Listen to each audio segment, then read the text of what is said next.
A son's betrayal. My story from Atlanta. I never imagined the cruelest words I'd ever hear would come from my own son. That Tuesday afternoon, when he raised his voice in the middle of a crowded Bank of America and yelled for everyone to hear, "You can't even sign a check anymore, old man." I felt the floor open up beneath me. The stares from the other customers felt like knives. My hand was trembling, holding that piece of paper I'd signed thousands of times in my life.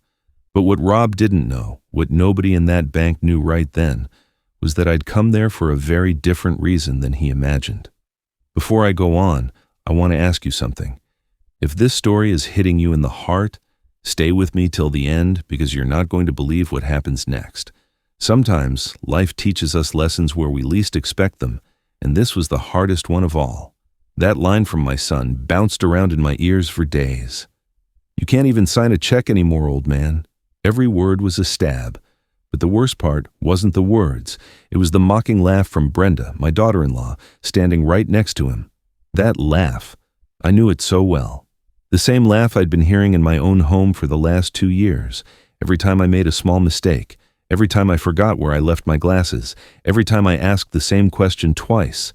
The bank manager was looking at us, uncomfortable. The other customers pretended not to listen, but I could feel their pitying stares. "Poor old guy," they were probably thinking. "His son's right. He can't even sign a check." I just kept quiet. Didn't say a word. I just folded the paper, stuck it in my jacket pocket, and walked out of that bank with my head held high, even though I was falling apart inside. Rob and Brenda stayed there, probably feeling pretty damn proud of themselves. But they had no idea they'd just lost more than they could ever imagine.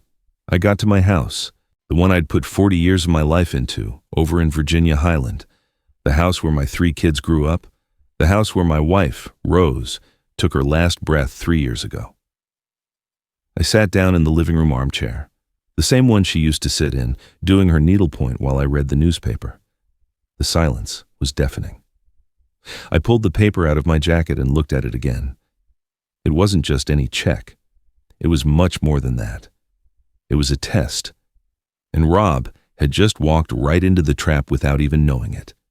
You see, in that moment of public humiliation, when my son yelled at me in front of strangers, something inside me broke. But something also lit up, a cold clarity, a determination I hadn't felt in years. Because I hadn't gone to that bank to sign a check out of clumsiness or old age. I had gone there with a very specific purpose, following the advice of someone who knew exactly what they were doing. And Rob, with his arrogance and his contempt, had just given me the last piece of the puzzle I needed. But I'm getting ahead of myself. Let me tell you from the beginning. Let me tell you how I got to that bank, how I got to that moment, and most importantly, let me tell you what happened next. Because this story, my story, isn't just about a son who humiliated his father. It's about dignity, about justice, and about how sometimes, when everyone thinks you're finished, that's when you really start to fight. That afternoon, when I closed the door to my house and was left alone with my thoughts, I knew it was time. Time to act. Time to prove that a 72-year-old man, a widower, with shaky hands and a memory that was sometimes a little fuzzy, still had something nobody could take away. His will, and his right to dignity. My name is John Miller. I'm 72 years old, and for 45 years I believed I'd built a real family. I worked as an elementary school teacher in a little school out in Decatur. It wasn't a job that made me rich, but it gave me enough to support my family with dignity. Rose, my wife, was a nurse over at Grady Hospital. Together we raised 3 kids. Rob, the oldest, who's 46 now, Sarah, who's 42, and David, the youngest, at 38. I remember when Rob was born. It was February 1979, a real cold winter for Atlanta. Rose had a difficult labor, and I spent the whole night in the hospital waiting room, praying in the chapel. When the nurse finally came out and said, "It's a healthy boy, Mr. Miller," I just cried. I held him in my arms and promised him he'd never want for anything, that he'd always have a father who'd support him, no matter what. I kept that promise for 46 years. I worked double shifts, tutoring kids on the side to pay for his college. When he wanted to study business administration at Georgia State, I sold my old pickup truck, the one I'd worked so hard to buy, just to help with his expenses. Rose started selling baked goods to the local diner to help out. We never held it over his head, never asked for anything in return. Because that's what parents do, right? You give everything and expect nothing back. Rob graduated with honors, got a good job at a consulting firm, and met Brenda at a business conference. She was an HR manager, ambitious, always dressed to the nines, with that smile that never quite reached her eyes. From the very beginning, Rose had her doubts. "There's something about that woman I just don't like, John," she'd tell me. "She's too interested in how much you have, in what property, in what the house is worth." I just brushed it off. "You're being too hard on her, hun," I'd say. "She just wants to get to know Rob's family." Boy, was I wrong. I wish I'd listened to Rose. She always had that sixth sense about people. But me, I was always the optimist, always trying to see the good in everyone, especially in the woman my son had chosen. They got married in 2010. A real nice wedding at an event hall in Buckhead. I paid for half of it, even though I was already retired and my income was limited. Rose insisted it was important, that he was our oldest son, that he deserved a real celebration. We dipped into our savings. It didn't matter. It was our Rob. The first few years were good. Rob and Brenda would visit every 2 or 3 months, always brought gifts, always smiling. Sarah, my daughter, had also gotten married and was living in Chicago with her husband and my 2 granddaughters. David, the youngest, was working as an engineer down in Austin, Texas. The family was spread out, but we were close, or so I thought. Everything changed when Rose got sick. It was 2022. Pancreatic cancer. The doctors gave us 6 months. Rose lasted 8, fighting every single day with a courage that still takes my breath away when I think about it. During those 8 months, Sarah came down from Chicago every single weekend. David flew in from Texas every chance he got. But Rob, who lived just a 40-minute drive away, showed up 3 times in 8 months. Brenda never came. Not once. Rose died on a Sunday in October, with the leaves falling outside and the sun streaming in through our bedroom window. I held her hand till the very end. Her last words to me were, "Watch out for Brenda, John. Promise me you'll protect what we built." I promised her. At the time, I didn't fully understand what she was asking, but I would soon enough. The funeral was on a rainy Thursday. Rob showed up late with Brenda on his arm, both of them dressed sharp like they'd just come from a business meeting. They didn't shed a single tear. During the wake, I overheard Brenda whisper to Rob, "Well, at least the house is just yours and your siblings now. Like my wife's body wasn't even cold yet. Like I didn't even exist." After the funeral, I was left alone in that big, empty house. The first few months were the hardest of my life. I'd wake up in the middle of the night reaching for Rose, forgetting for a split second that she was gone. The house made different noises without her. Everything smelled different. Everything felt different. Rob started visiting more often after Rose died. At first, I thought it was out of concern that his conscience had finally kicked in. How naive I was. He always came with Brenda. They always asked the same questions. "Dad, have you thought about selling the house? It's way too big for just you." "John, do you have all your papers in order? Where do you keep the deed to the property?" "You should really make a will, Dad, just to avoid any drama between us kids." It was just another Sunday, March 17th of last year. I remember the date exactly because it was Rose's birthday. She would have been 70. I woke up early, like always, and went to Oakland Cemetery to bring her flowers. Yellow roses, her favorite. I talked to her like I did every week, telling her about my life, about the grandkids, about everything she was missing. I also told her about my worries, about Rob and Brenda, though I tried not to burden her with my problems. When I got back home around 11 a.m., I was surprised to see Rob's car parked out front. They hadn't told me they were coming. Usually, Brenda insisted I visit them at their luxury condo over in Buckhead, where everything was white and minimalist, and I was always afraid I'd touch something and break it. I opened the door and found them already inside. Rob had a key I'd given him years ago for emergencies. "I told you," I'd said. But there they were, sitting in my living room with papers spread all over the coffee table that Rose had refinished with her own hands. "Hey, Dad," Rob said without getting up. "Hope you don't mind us letting ourselves in. We wanted to set up a surprise for you." Brenda smiled that smile of hers. John, we wanted to take advantage of your birthday to help you with some paperwork. Boring adult stuff, but important. My birthday's in July, I said, hanging my jacket on the rack. Today is Rose's birthday. There was an awkward silence. Rob cleared his throat. Yeah, right, Dad. Sorry, with so much work it just slipped my mind. But anyway, we wanted to talk to you about something important. I sat down in my armchair, the one by the window. The house smelled different. There was an expensive perfume in the air, probably Brenda's. I noticed they'd been going through things. The drawer to the sideboard was partly open, the one where I kept old family photos and some documents. What's all this? I asked, pointing to the papers on the table. Rob leaned forward with that serious expression he used in his business meetings. Dad, we've been thinking a lot about you. You're living all alone in this huge house, getting older every day with no one to look after you. The other day when I called, it took you 10 minutes to answer the phone. We're worried something could happen to you and nobody would be here to help. I answer the phone when I want to, I replied. Sometimes I'm in the garden. Brenda jumped in with that sweet, condescending voice she always used with me. John, honey, we all get older. It's natural. Nothing to be ashamed of. But you have to be realistic. This house is too big. The stairs are dangerous. The yard needs maintenance that you just can't do anymore. I take perfect care of my yard, I said, feeling the irritation rise in my chest. Rob sighed, like he was losing patience with a stubborn kid. Dad, let's be practical.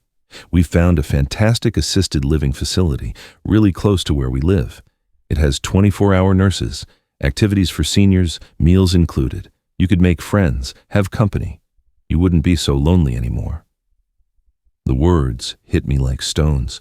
An assisted living facility. They wanted to put me in a home. I looked at my son, searching his eyes for the little boy who once grabbed my hand on his first day of school, crying because he was afraid to be left alone. That boy was gone. In his place was a stranger, looking at me like I was a problem to be solved. I'm not going to any facility, I said, my voice firm. This is my home. You and your siblings grew up here. Every memory of your mother is in this house. I'm going to die in this house. Brenda and Rob exchanged a look. That look I'd learned to recognize over the last few months. The one that said, "See? The old man's being stubborn again." "Dad," Rob said, picking up one of the papers, "look, we already did the math. If you sell the house with the money you get, you can pay for the facility for many years, and there will still be money left over to split among us three. An early inheritance." "Did you ask Sarah and David?" I said, already knowing the answer. "Well, not directly, but they're worried about you too. Sarah lives in Chicago, David's in Texas. Neither of them can just drop everything to come take care of you if something happens. We're the ones who live close. We're the ones who'd have to deal with any emergency. Deal with me, like I was a burden." "That's not it, Dad," Rob said, but his tone said the exact opposite. "It's just being practical. Besides, this house is worth a ton of money. The neighborhood's property values have skyrocketed. You're sitting on a small fortune and living like, well, you could be living better." I got up from the chair and walked to the window. Outside, the orange tree I planted when Rob was born was just starting to bloom. That tree had seen 46 springs. I'd celebrated its blossoms 46 times, and now my son wanted me to leave all that behind. I'm not selling my house, period, and I'm not going to any facility. This conversation is over. I heard Brenda sigh dramatically. "John, you're being very selfish. Think about your children. Think about the future. You can't just cling to the past forever." I turned around and looked her straight in the eye. "The past is all I have left of Rose, and nobody is taking that away from me." "Rose is dead," Brenda said with a coldness that chilled my blood. "It's time you moved on." Rob didn't contradict her. He didn't defend his mother's memory. He just looked down and started gathering the papers from the table. "Let's go, Brenda," he said. "We'll talk about this another day when my dad is being more reasonable." They left without a real goodbye. Before he got in the car, Rob stopped at the door. "Dad, just think about it, okay? We just don't want you to slip on the stairs one day and have nobody here to help, or forget to turn off the stove and start a fire. Those things happen all the time to people your age." When I heard their car drive away, I sank back into my armchair. My hands were shaking, not from old age, from anger, from pain, from a disappointment so deep it was hard to breathe. But I didn't cry. Not yet, because something about their visit didn't add up. The way they'd been going through my things before I got home, the conveniently prepared papers, the mention that Sarah and David agreed without even being asked. I got up and checked the house. The sideboard drawer was definitely messed up. Something was missing. I looked through the papers and finally realized a copy of the house deed was gone. I kept the original in a safe deposit box at the bank, but I had a certified copy here at home. It wasn't there anymore. I went upstairs slowly, holding onto the banister I'd installed myself when the kids were little. I went into my bedroom, the one I'd shared with Rose for 40 years. I opened her closet, which I kept exactly as she'd left it. Her dresses still hung there, faintly smelling of her lavender perfume. I searched among her shoes and found what I was looking for, a manila envelope she'd hidden there months before she died. Inside was a letter written in her shaky handwriting. "John, my love," it said. "If you're reading this, it means I'm gone, and it means something is wrong. I know my son, and I know Brenda better than they think. I've seen how they look at this house, how they do calculations with their eyes. I've heard their conversations when they thought I wasn't paying attention. Do not trust them with your assets. Protect it. Talk to Mr. Henderson, the lawyer who helped us with the will. He'll know what to do. I love you, and I'll always be with you. Rose." The tears finally came. Tears for Rose, for her foresight, for her love that was still protecting me, even from the grave. And tears for Rob, for the son I had lost without even realizing when it happened. I didn't eat dinner that night. I just sat in the dark living room with Rose's letter in my hands, thinking, remembering, planning. The next Monday morning, I did something I hadn't done in months. I got dressed up, I put on my best suit, the one I saved for special occasions, and I called an Uber. "Mr. Henderson's office downtown," I told the driver. As the car moved through the streets of my neighborhood, I looked out the window. We passed the school where I taught for 30 years. We passed the park where I used to take my kids to play. We passed St. Philip's Cathedral, where Rose and I got married. This was my life, my story. And nobody was going to write the ending for me. Mr. Henderson greeted me with a warm smile. He was a man my age, a family friend for decades. He closed his office door and offered me a coffee. "John," he said, sitting down across from me, "Rose asked me to wait for this moment. She made me promise that if you ever came to see me, I would tell you something very important." I pulled the letter from my pocket and showed it to him. He nodded. "Your wife was a very wise woman," he said, "and very cautious. A year ago, shortly before she passed, she came to see me. She told me her worries about Rob and Brenda, and together we prepared a plan. A plan that would only be activated if you decided it was time." "What kind of plan?" I asked. Mr. Henderson opened a desk drawer and pulled out a thick folder. "A plan to protect your assets, your dignity, and your future. But I need you to tell me exactly what's been happening. I need to know if it's time to set it in motion." And right there, in that quiet office, I told him everything. Every suspicious visit from Rob and Brenda, every comment about the facility, the document that had disappeared from my house, the looks, the hints, everything. Mr. Henderson listened intently, taking notes. When I finished, he leaned back in his chair and looked at me with a serious expression.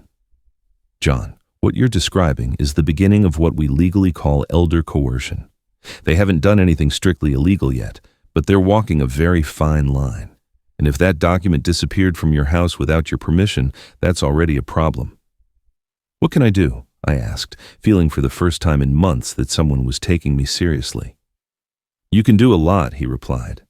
"And we're going to start today." Mr. Henderson spread the documents across his desk with precise movements. These were papers Rose had signed a year before she died, her handwriting still firm despite the illness. "Your wife came to see me in January of 2022, Henderson explained. "She told me she needed to protect your future because she saw things that you, out of fatherly love, didn't want to see. She told me about conversations she'd overheard, of plans mumbled when they thought she was asleep from the medication." The words hit me like punches. Rose knew all this? Rose was more perceptive than any of us gave her credit for. the lawyer said with a sad smile. She made me swear not to tell you anything while she was alive. She said she didn't want to poison your last months together. But she had me prepare everything for the day you'd need it. What did she prepare? Henderson opened the folder and began to explain. For the next 2 hours, he showed me a complete system of legal protection that Rose had designed with him. An ironclad will, limited powers of attorney, asset protection clauses, and even a series of documented tests of my full mental capacity. The first thing we're going to do, Henderson said, is make sure no one can question your ability to make decisions. Tomorrow, I'm having you take a full notarized mental competency evaluation. You'll have to pass some cognitive tests with a certified psychologist who works with me. This will give us official documentation that you are in full command of your faculties. And the document they stole from my house? That's trickier, he admitted. We can't accuse them of theft without direct proof. But I can issue a new certified copy. And more importantly, I can put an alert on the public property record.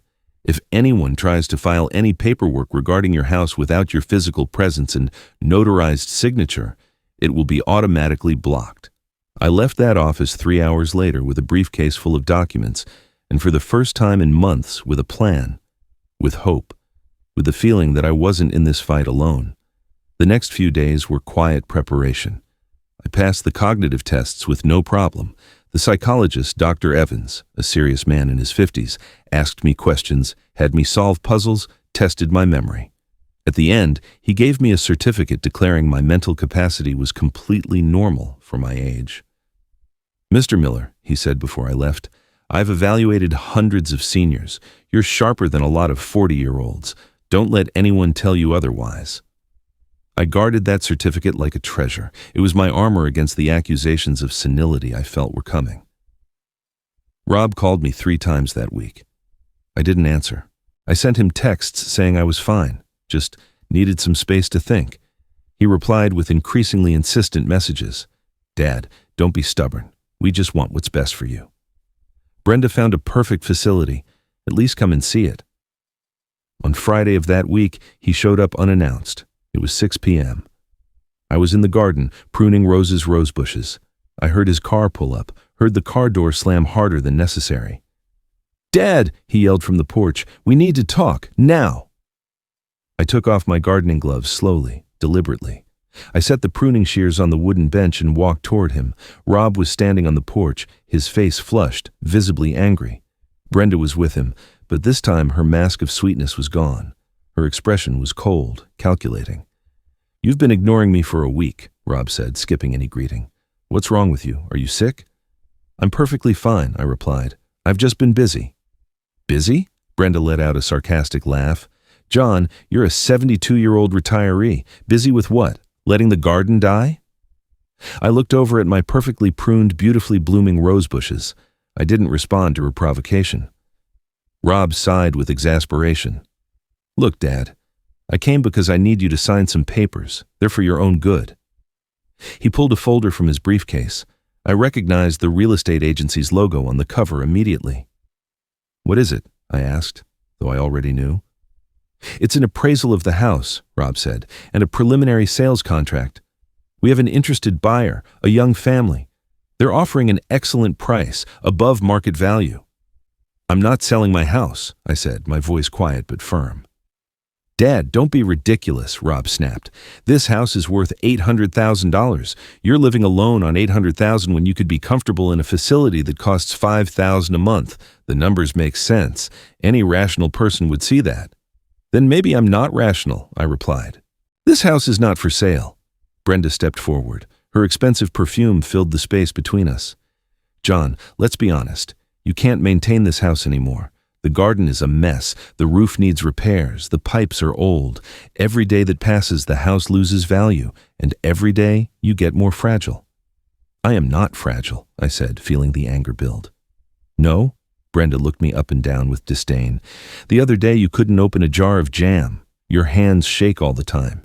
You forget things. Rob told me you called him twice last week to ask the same question. Those are signs of senile dementia, John, and it's only going to get worse. My hands shake because of arthritis, I said, keeping my voice calm, though I was boiling inside. And I called Rob twice because the first time he hung up saying he was busy. It's not dementia, it's that my son doesn't have time for me anymore. Rob clenched his jaw. Don't make this emotional, Dad. We're talking about logic, finances, your future. My future, I repeated. And what about your future, Rob? What about the cash you'd get if I sell the house? 1/3 of $800,000? Almost $270,000. That's what we're really talking about, isn't it? The silence that followed was thick, heavy. Rob and Brenda exchanged a look, quick but long enough. I'd hit the nail on the head. That's unfair, Rob finally said. Unfair? I crossed my arms. Then it shouldn't matter to you if I decide to stay in my house until the day I die. After all, if it's not about the money, it shouldn't matter. Brenda lost her composure. Enough with the games, old man. Here's the reality. You can't live alone. You are a risk to yourself and a constant worry for your family. If you slip in the shower, if you fall down the stairs, if you have a heart attack in the middle of the night, who's going to be here to help you? Your ghosts? The memories of Rose? Brenda, calm down, Rob said, but without much conviction. No, Rob. Someone has to tell him the truth. She turned to me, her eyes cold. Your wife is dead. Your other kids live in other states. We're all you have here. And frankly, it's not fair that Rob has to be constantly worrying about you when we could solve all this so simply.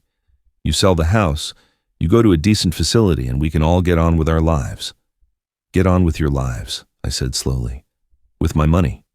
It's your inheritance, Rob cut in. It's going to be ours eventually anyway. Why not just make things easier for everyone? Something inside me snapped right then. It wasn't dramatic. No yelling, no crying. It was more like the click of a deadbolt, a door closing forever. I want you to leave my house, I said, my voice low but clear. Dad, don't be childish, Rob started. I want you to leave my house, I repeated, louder this time. Now. We're not leaving until you sign these papers, Brenda said, taking another step toward me. For your own good, you're going to... For my own good? My voice finally rose. You come into my house, uninvited? You insult my wife's memory, you call me senile, you try to force me to sell my home, and you say it's for my own good? You're being irrational, Rob said. Look at how you're reacting. This just proves you need help. You need supervision. What I need, I said, walking to the front door and pulling it wide open, is for you to get out of my house and not come back unless you're invited. Brenda laughed, a short, ugly laugh. And who's going to take care of you, John? Who's going to be there when you fall? When you forget to take your medicine? When you leave the stove on and burn the house down? That's my problem, I replied. Not yours. Rob picked up his briefcase from the couch. His face was a mask of contained frustration. You're making a mistake, Dad, a serious mistake. You can't live alone, and sooner or later, you're going to have to accept that. Maybe, I said, but it'll be my decision, not yours. Brenda brushed past me toward the door, but stopped on the threshold. You know what's saddest about all this, John? Rose would be so disappointed in you. She was a practical woman, a realist. She would understand that we're trying to help you, but you just have to be stubborn and proud. Those words were designed to hurt me, and they did. But I knew something she didn't. I had Rose's letter. I knew exactly what Rose thought of Brenda and her intentions. Rose, I said, my voice firm, knew me better than anyone, and she trusted me to know what to do. So please, get out of my house and don't you ever mention her name again. They left, finally, but not before Rob stopped at his car, rolled down the window and yelled, "This isn't over, Dad! We're going to do what's necessary to protect you, even if it's from yourself." It was a barely veiled threat, and we both knew it. I closed the door and leaned against it, feeling my legs tremble. Not from fear, but from adrenaline, from anger, from pain. I'd stood up to my son. I'd seen his real face, and it was ugly. I immediately called Mr. Henderson. "I need to see you first thing tomorrow," I said. "Things are moving faster." I couldn't sleep that night. I sat in the living room, looking at the family photos on the wall. Rob as a little boy, smiling with missing teeth. Rob on his graduation day, looking so proud. Rob on his wedding day, kissing Brenda while Rose and I smiled beside them. Where did it all go wrong? When did my son stop being my son and become this? At 3 a.m., I heard a noise outside. I got up and looked carefully through the blinds. A car was parked across the street with its lights off. I could see the silhouette of someone inside. It stayed there for 20 minutes before starting up and driving off. Old man's paranoia? Maybe, or maybe not. Saturday morning, I went to the bank. It was time to enact the next phase of Mr. Henderson's plan. I walked into the Bank of America branch and asked to speak to the manager, Mr. Davis, whom I'd known for years. "Mr. Miller," he greeted me warmly, "what can I do for you?" "I need to make some changes to my account and my safe deposit box," I explained. "Important changes." We went into his office. I explained the situation, showing him the documentation Mr. Henderson had prepared. Mr. Davis listened with growing concern, his expression turning serious. "I understand completely," he said finally, "and you did the right thing by coming in. I'm putting alerts on all your accounts. No one will be able to make any moves without your physical presence and 2 forms of ID. I'm also making a note in your file about possible financial coercion." "Is that common?" I asked. Mr. Davis nodded sadly. "More than you'd like to know, Mr. Miller. Financial abuse of the elderly is a silent epidemic. It often comes from their own families, and it's often not discovered until it's too late." We made all the necessary changes. I updated my will on file with the bank, changed the access keys to my safe deposit box, put restrictions on my accounts. Everything was locked down. As I was about to leave, Mr. Davis stopped me. "Mr. Miller, one more thing. If you ever come in here accompanied by your son or anyone else, and they ask you to sign something or make a transfer, we have a safety code. If you tell me, I need to think about it, we'll understand you're under pressure and that you need help. Got it?" "Got it," I replied, feeling a mix of gratitude and sadness that such measures were necessary. But what neither of us knew at that moment was that Rob and Brenda had already made their next move, a move I never saw coming, a move that would force me to make the toughest decision of my life. The following Tuesday, I received a certified letter. The return address was a law firm in Atlanta I didn't recognize. With shaking hands, I opened the envelope. It was a lawsuit. Rob had filed a legal petition to have me declared mentally incompetent and to gain legal guardianship over me. He cited evidence of cognitive decline, an inability to make reasonable financial decisions, and being a danger to myself. They had attached affidavits from neighbors, claiming they'd seen me confused, reports that I'd left the front door open all night, that I wandered the garden at odd hours talking to myself. All lies or half-truths twisted to look like dementia. Talking to Rose in the garden became talking to myself. My late-night walks when I couldn't sleep became disorientation. My decision not to sell my house became irrational stubbornness.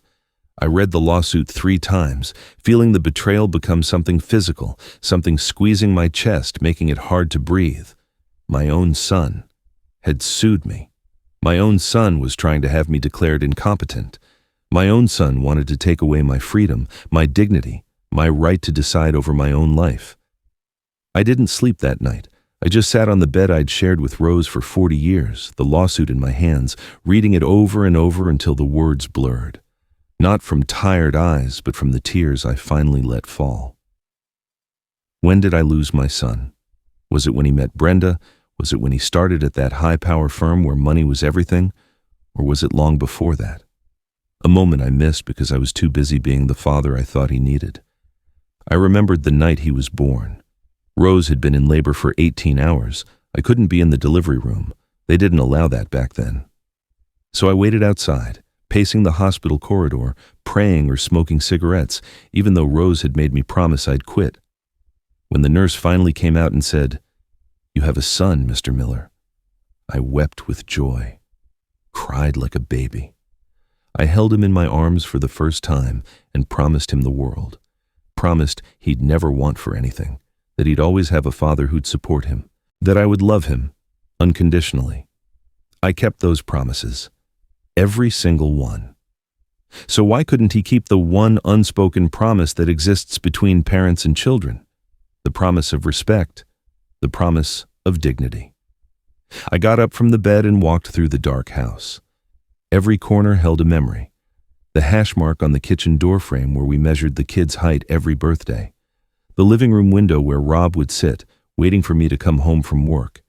The backyard where I taught him to ride his bike, running behind him, holding the seat, until he finally trusted himself enough for me to let go. When did he stop trusting me? When did he decide I was the one who needed to be held onto, controlled, managed? I went up to the attic, the dusty space Rose used to store all the things she couldn't bear to throw away. I opened the old boxes with shaky hands. I found Rob's drawings from when he was 5, houses with smoking chimneys, smiling yellow suns, and always, always a family of stick figures holding hands. "My family," he'd written in his childish print on one of them. "I love you very much." I clutched the paper to my chest and I finally allowed myself to sob. It wasn't a quiet cry.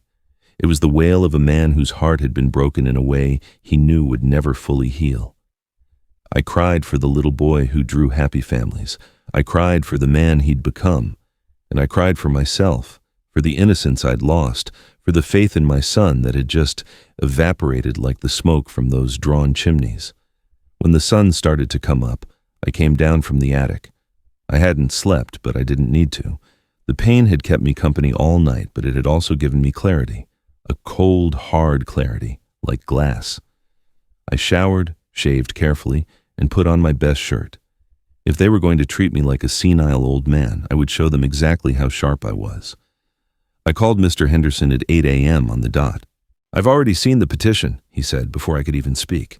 "They faxed it to me late last night. John, I want you to know, this doesn't surprise me. It's exactly what Rose predicted they would do."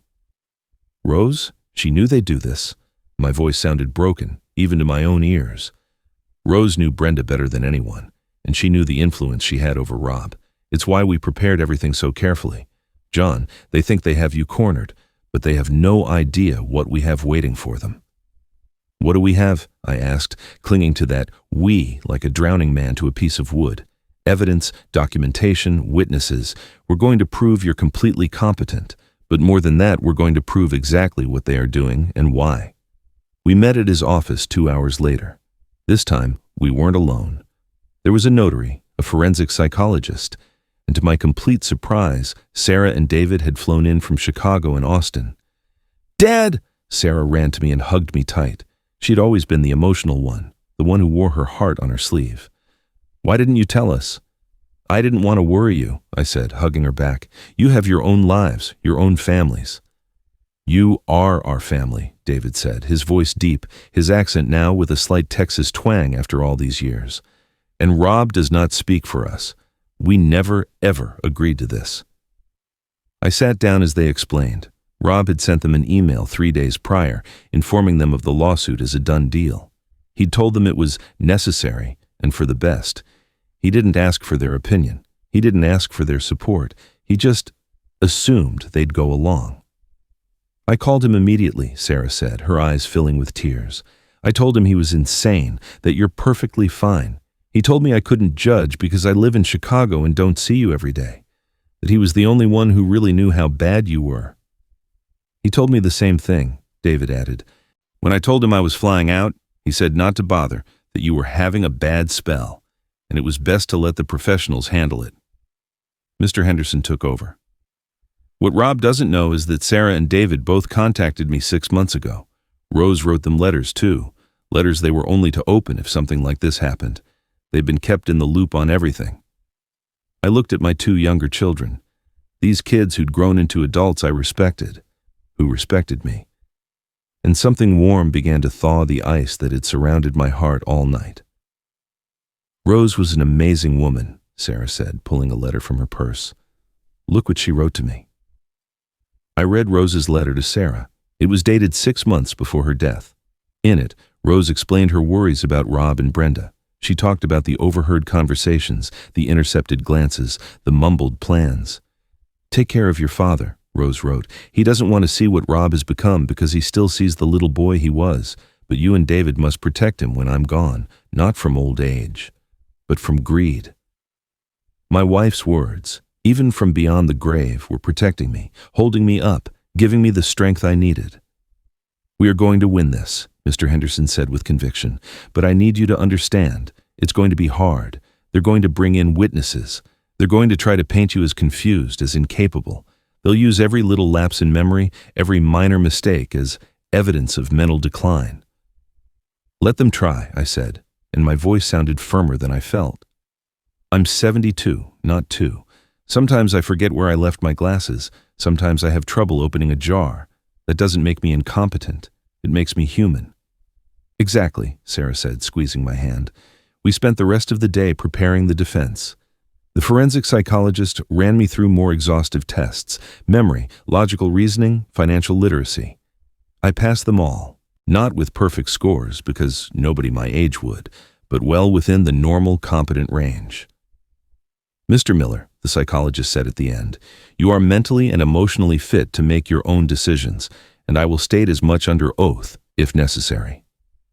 The notary documented everything, every word, every test, every statement. We were building a case, brick by brick. But while we were doing all this, while we were building this legal defense, I felt something inside me dying.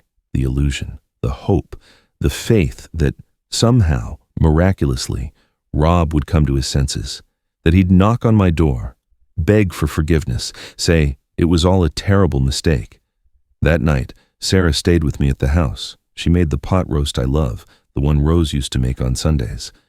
We sat at the kitchen table, just the two of us, and for the first time in days, I ate more than just a piece of toast. Dad, Sarah said, wiping away the tears that kept falling. How did we get here? Rob was a good brother, a little serious maybe, but good. What happened to him? Ambition, I answered. And Brenda, she changed him. Or maybe she just brought out the parts of him that were always there, but I just didn't want to see. Do you hate him? She asked, her voice small. I thought about it for a long moment. No, I don't hate him. I wish I could. It would be easier. But I can't hate the man who was once my son. I'm just in mourning for him. Because the Rob I knew, the one I loved, he's gone. Sarah got up and hugged me, and we cried together. For Rob, for Rose, for the family we once were and would never be again. At 2 a.m., still unable to sleep, I went down to the kitchen. Sarah was asleep in the guest room. The house was quiet. I poured a glass of water and sat at the table, looking out the window at the moonlit garden. I thought about all the decisions I'd made in my life, the good, the bad, the ones that changed everything. I thought about the day I met Rose at that town dance in her blue dress and shy smile. I thought about the day we got married, so young, so full of hope.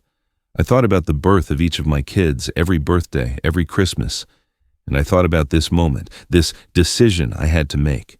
Because it wasn't just about protecting my house or my money anymore.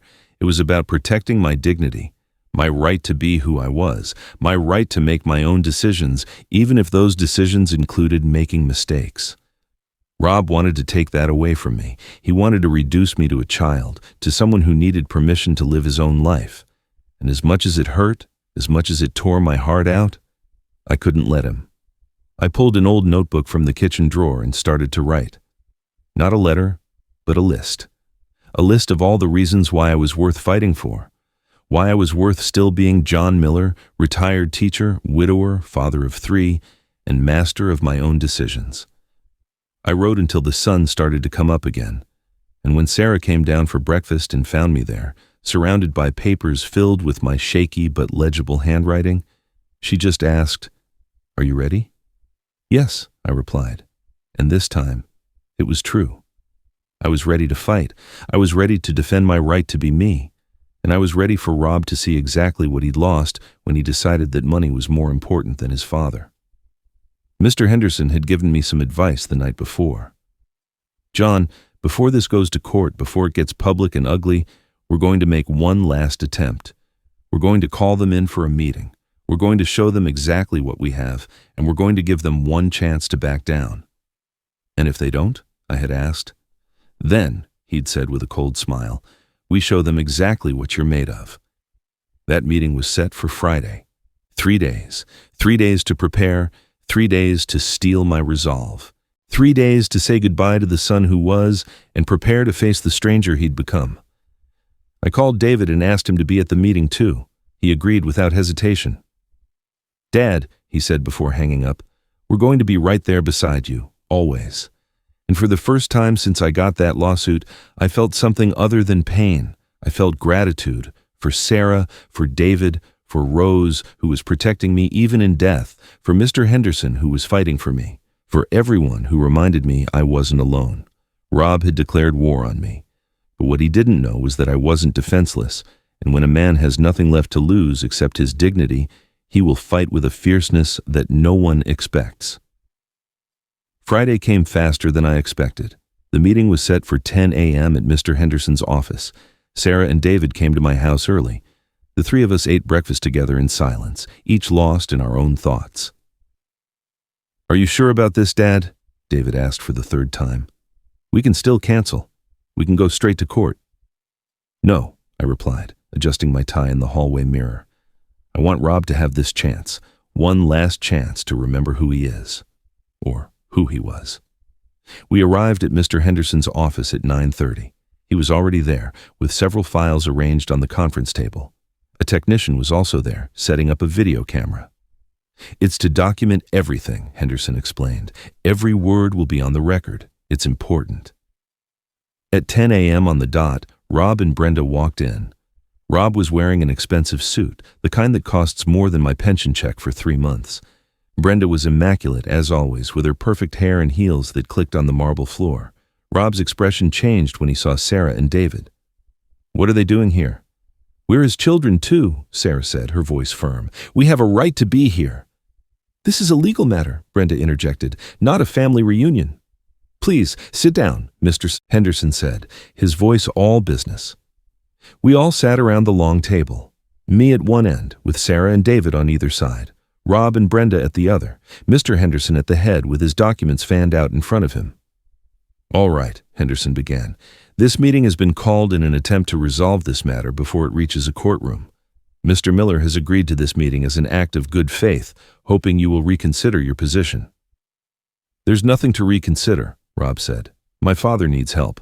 That's a fact." "A fact?" Henderson opened the first file. "Interesting, because the facts I have here tell a very different story."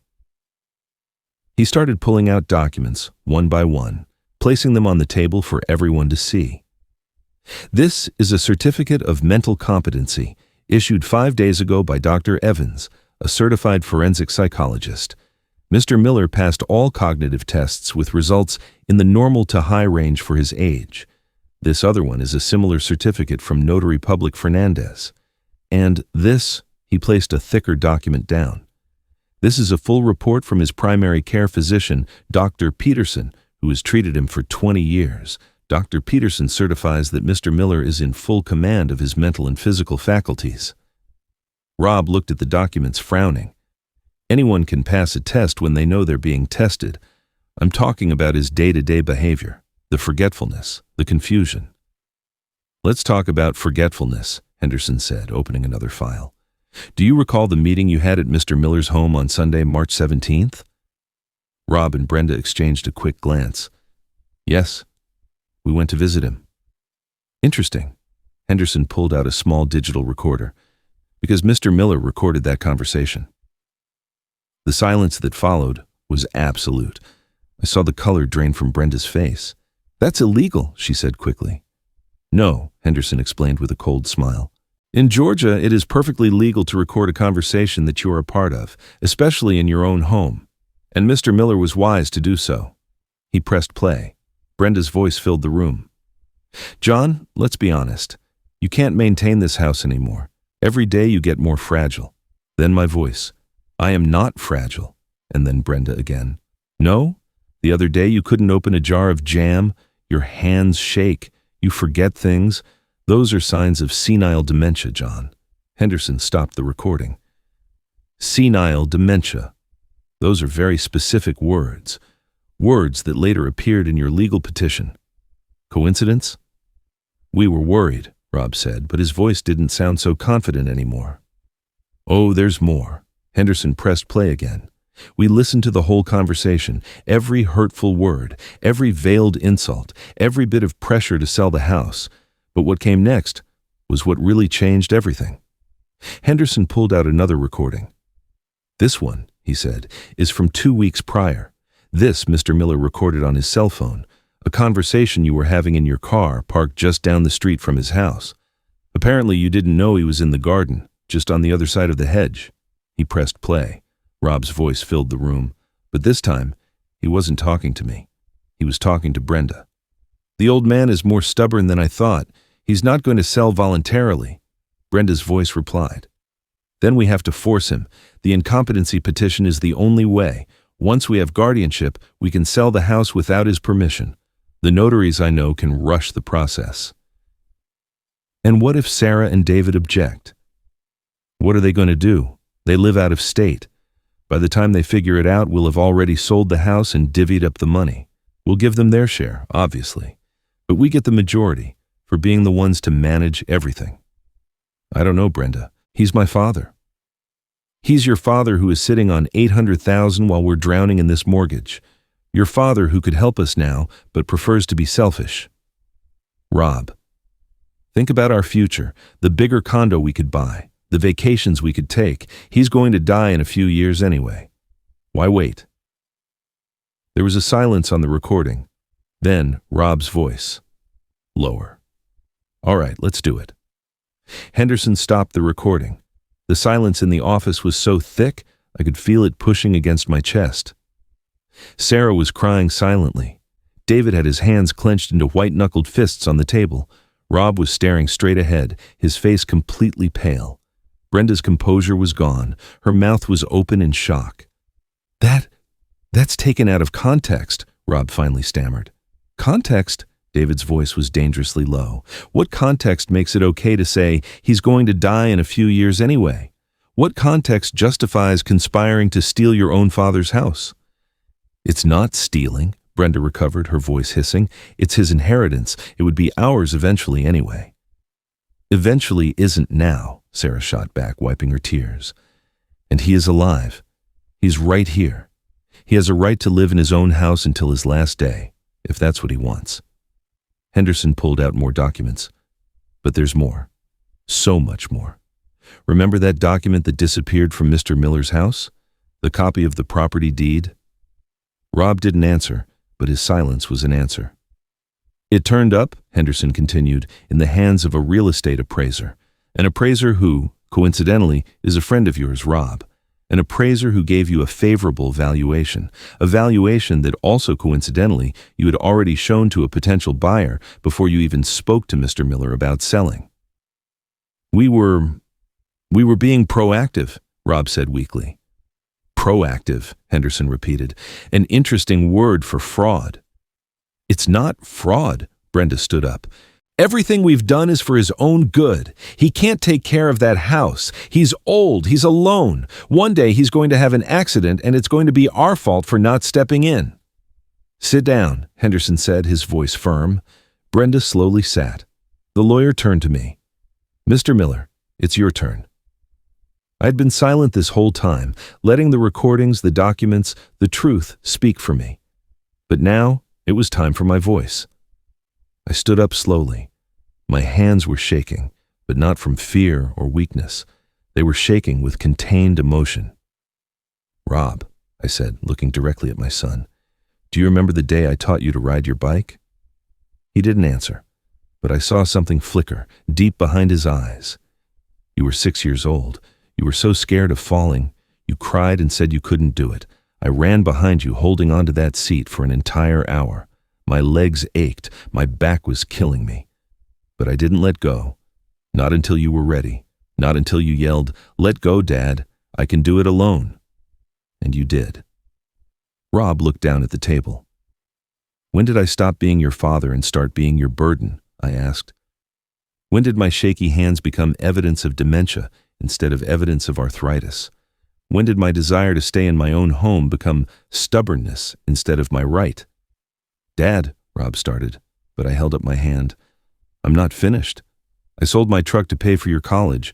Your mother sold her baked goods to pay for your dorm room. I worked 2 jobs so you wouldn't have to take out student loans, and we never, ever asked for anything in return. Because that's how a father's love works. It's unconditional. My voice broke, but I kept going. But apparently, A son's love has conditions. It has a price tag. $800,000, to be exact, right? I do love you, Dad, Rob said, and for the first time, I saw tears in his eyes. You love me, I repeated. You love me as much as you love my house. You love me as much as you love your inheritance, because from where I'm standing, it looks like you love me dead, or at least locked up somewhere where I can't be an obstacle to your plans.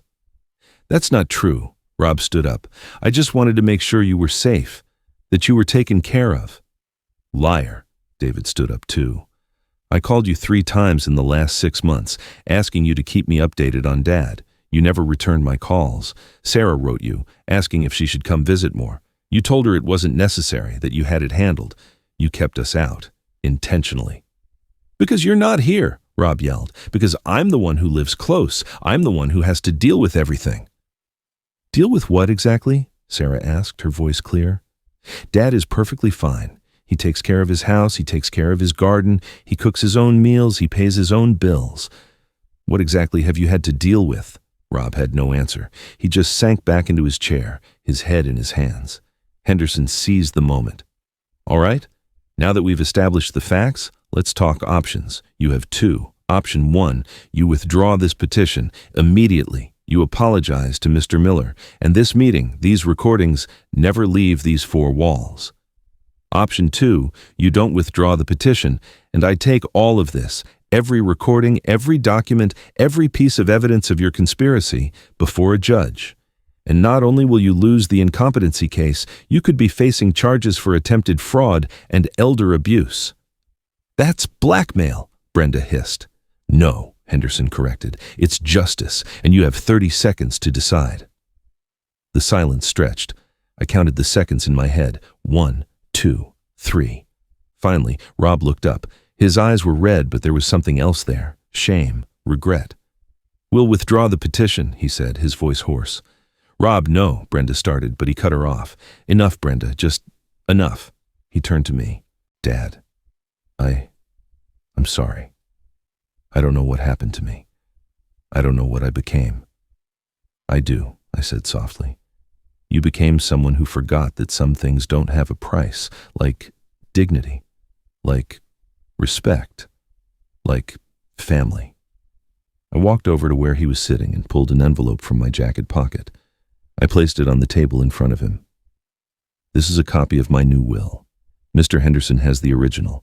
In it, I'm splitting everything equally between my 3 children, Sarah, David, and you, Rob. Because despite everything, you are still my son. And I am not like you. I don't punish with money. But it also includes a clause. If any one of you ever again tries to have me declared incompetent, or question my competency, or in any way try to control my life before my natural death, you will be automatically and completely disinherited. Rob picked up the envelope with a shaking hand. Now, I said, I want you to leave this office. I want you to withdraw that lawsuit today, and I don't want you to come back to my house until you can look me in the eye and see your father, not your inheritance. Rob nodded slowly. He stood up. He took Brenda by the arm and walked to the door. Before he left, he turned back one last time. Dad, he said, really, I'm sorry. I know, I replied, but sorry isn't enough, not this time. They left. The door closed behind them, and I sank into a chair, feeling like I'd just run a marathon. Sarah hugged me from one side, David from the other. The 3 of us just stood there, in silence, processing everything that had just happened. Did you win, Dad? Sarah whispered. No, I said. I didn't win anything. I just protected what was always mine, my right to be me, until my very last day. It's been 8 months since that meeting in Mr. Henderson's office. 8 months that have changed my life in ways I never imagined. Rob withdrew the lawsuit that very day, just as he promised. I got the official notification a week later. The case was dismissed without prejudice, which means it's on record that the plaintiff voluntarily dropped it. Mr. Henderson made sure it was all documented, just in case. I haven't seen Rob or Brenda a single time in these 8 months. He called twice in the first few weeks. I didn't answer. He sent me text messages, which I read but didn't reply to, not out of cruelty, but because I needed time. Time to process, time to heal, Time to figure out what all of this meant for me. Sarah comes to visit once a month. She brings my granddaughters, two beautiful girls, 8 and 11, who fill this house with a laughter it hasn't heard since my own kids were small. We cook together, we work in the garden, we watch old movies on the couch. She never mentions Rob, unless I bring him up first.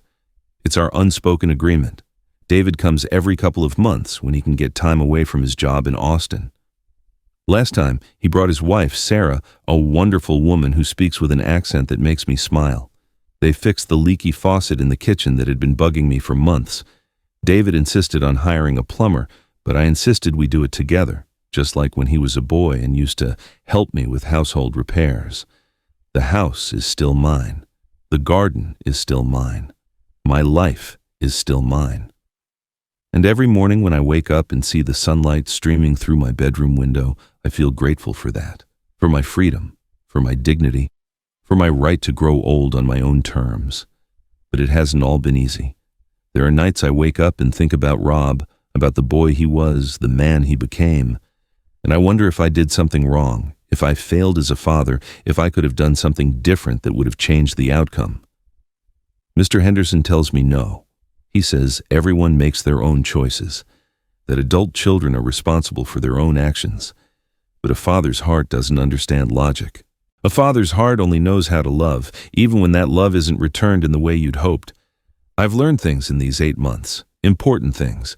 I've learned that getting older doesn't mean becoming invisible, that being 72 doesn't mean my voice doesn't matter, that shaking hands can still sign important documents, that a memory that sometimes fails can still remember what's truly important. I've learned that family isn't always blood. My neighbors, the Kellys, a couple in their 60s down the street, come over for coffee every Wednesday. Mary, my next-door neighbor, brings me a plate of food every Sunday. I always make too much, she says, though we both know she cooks extra just for me. Tom, the pharmacist, calls me every month to remind me to pick up my prescriptions, and he always has time for a 20-minute chat about the Braves or politics. I've also learned something about forgiveness. I still haven't completely forgiven Rob. I don't know if I ever will.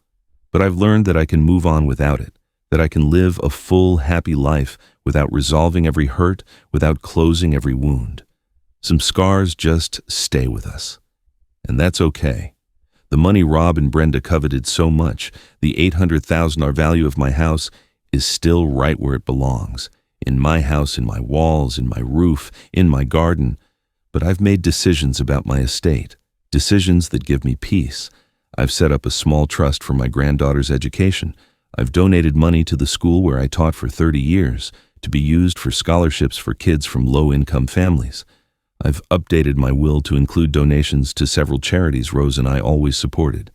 And yes, the rest is still split equally among my 3 children, including Rob, because despite everything, he is still my son. And I'm still his father. That will never change, no matter what he's done. I visit Rose's grave more often these days. I tell her everything, just like I always do. I tell her about the legal battle, about the recordings, about how her plan worked exactly as she designed it. I thank her for protecting me even after she was gone, for knowing people better than I did, for loving me enough to prepare me for what was to come. You were right, my love, I tell her headstone. You were right about everything, and I wish I'd listened to your worries when you were still here. Last month, I did something I never thought I'd do. I hired a woman, Alice, to come 3 times a week to help with the deep cleaning.